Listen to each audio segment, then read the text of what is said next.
couture, it's haute couture, but at the same time, and especially in French, it means stitches. So I think it's really what the film is about, like behind the surface, behind the beautiful images.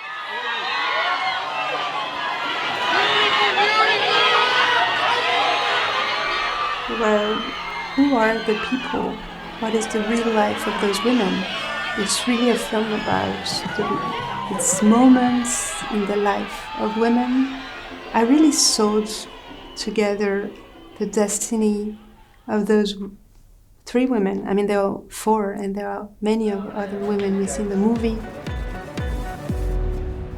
But they are like, it's the life. It's a kind of a thread of life between those 3 women.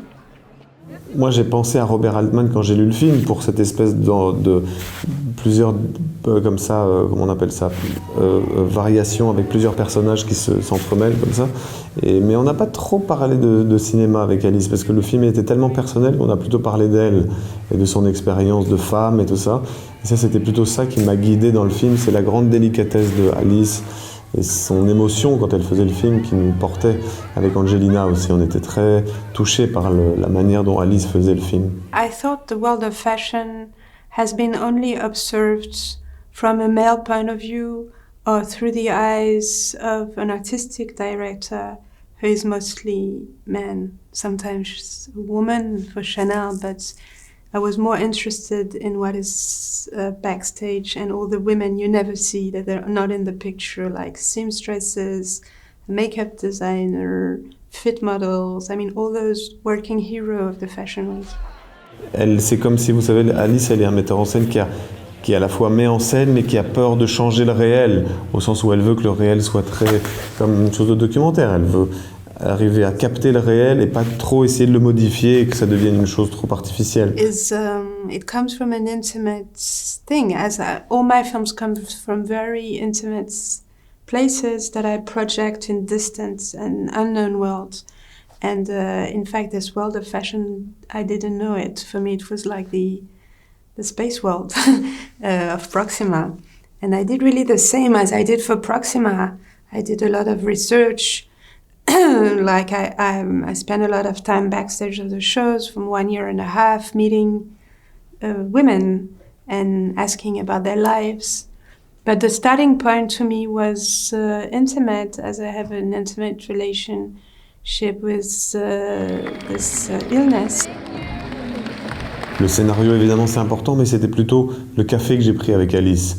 Et j'ai vu la relation qu'elle avait avec son film, qui était quand même très fragile. Elle était à la fois très fragile et très déterminée, comme ça. Et c'est ça qui m'a plu. Je me suis dit, j'ai envie qu'elle me regarde. Parce que faire un film, c'est quand même se faire regarder par quelqu'un pendant longtemps et avoir confiance dans son regard. Et j'avais confiance dans le regard d'Alice, comme ça. C'est des films qui sont plus des films, disons, où le metteur en scène est celui qui va parler plus que les acteurs dans le film. Et donc, c'était plutôt la personnalité d'Alice qui m'a attiré.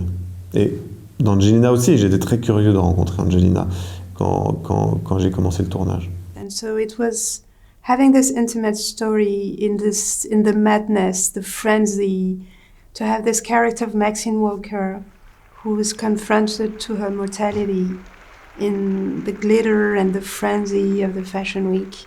And I think it's really about beauty and confronting the beauty and the death. Et aussi Angelina, je dois dire, elle était très attachée au fait que les scènes intimes devaient être fortes parce que c'était justement, il fallait pas qu'on soit pathétique et pas comme que cette histoire de cancer, elle devait presque être une chose érotique. Vous voyez, ça j'aimais beaucoup cette idée-là.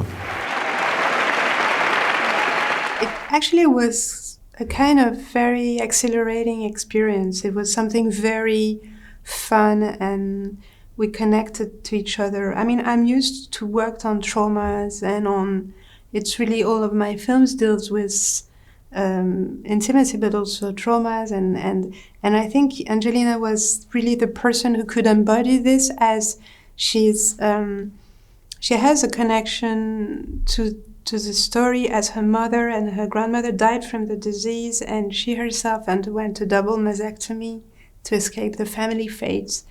And but more than that, I mean, her mother was French. She speaks French in the film for the first time, and she really dedicated. I mean, she's someone who is very, I would say, like a punk. C'est quand même très politique ce qu'elle a fait de raconter ça, parce qu'elle aurait pu avoir peur que les gens le sachent et tout ça. Elle a dit non, parce que derrière le masque de la reine qu'elle est, elle est comme une reine, Angelina. Elle est aussi très punk. Et elle est aussi très non conventionnelle, très originale et très unique. Et c'est cette chose-là qui fait sa force et son charisme aussi, Angelina, c'est ça. Like she has this kind of revolt in her that makes her so, like, I don't know, like genuine, that she has this thing in them. Of course, there is all this media noise around her, but behind this, we really wanted to show, like, the real woman behind the icon. So to me, it was interesting to work, yes, with this idea to have the body of an icon and to see the woman behind. Vous savez, quand il y a ce qu'on appelle la chimie au cinéma entre deux acteurs, alors les metteurs en scène, des fois, ils font des essais, quoi. Ils font des castings, ils regardent si deux acteurs ont une chimie entre eux. Et là, on n'a pas pu faire de casting parce qu'Angelina, elle était à Los Angeles, moi j'étais à Paris, c'était compliqué, donc il a fallu tourner assez vite. Et quand on s'est rencontrés avec Angelina, il y a eu quelque chose comme si je la connaissais déjà, et aussi elle, je dois dire, comme si, alors que c'est bizarre parce qu'elle est américaine et je suis français. Et donc on avait quelque chose de très connecté tout de suite. Et assez rapidement, j'ai vu que, ah tiens, il y a une chimie. Il y a une chimie entre nous. Et ça, c'est vrai que ça aide pour faire des scènes qui sont des scènes d'attirance, on pourrait dire, ou de désir. Il y a quelque chose qui se fait de manière plus naturelle. Et ça, c'est très agréable. Parce que c'est pas une chose qui est spécialement très agréable à faire, les scènes sexuelles et tout ça. Et quand il y a une chimie, la chose devient plus naturelle. Alors on a la sensation comme ça que la caméra va devenir voyeur. Et ça, c'est très agréable. Parce qu'on se dit, il y a quelque chose qui se passe entre deux acteurs que la caméra va capter. Et c'est pas la caméra force deux personnes à s'embrasser et tout ça. Là, il y avait quelque chose de très naturel. Ça, c'était très agréable. Because I think it's about talking about, you know, the ephemeral nature of feminine body. Like it's you know, there is this female body which is glorified, magnified in the fashion week, the world of perfect images, perfect bodies, but at the same time there's a péremption date.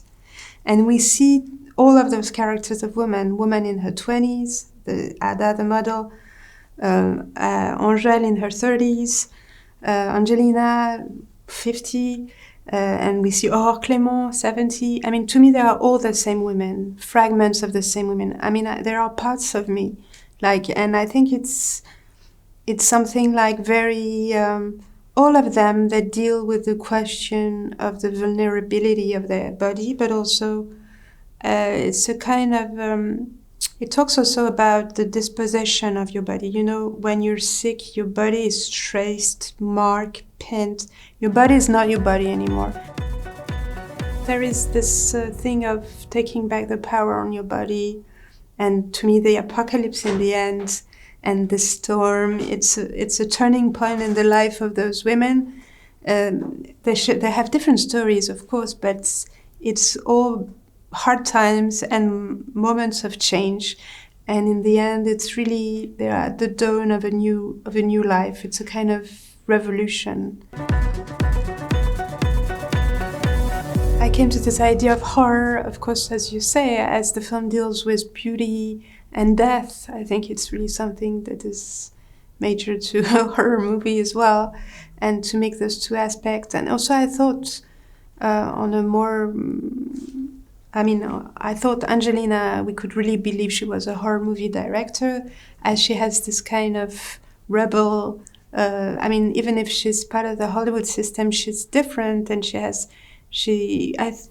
I thought we could believe she was this underground director coming from, indies, and also I liked this meta image of the vampire and also of the scream in the end, as the revolt, the image of the revolt of all women. Everything is about the revolt of women.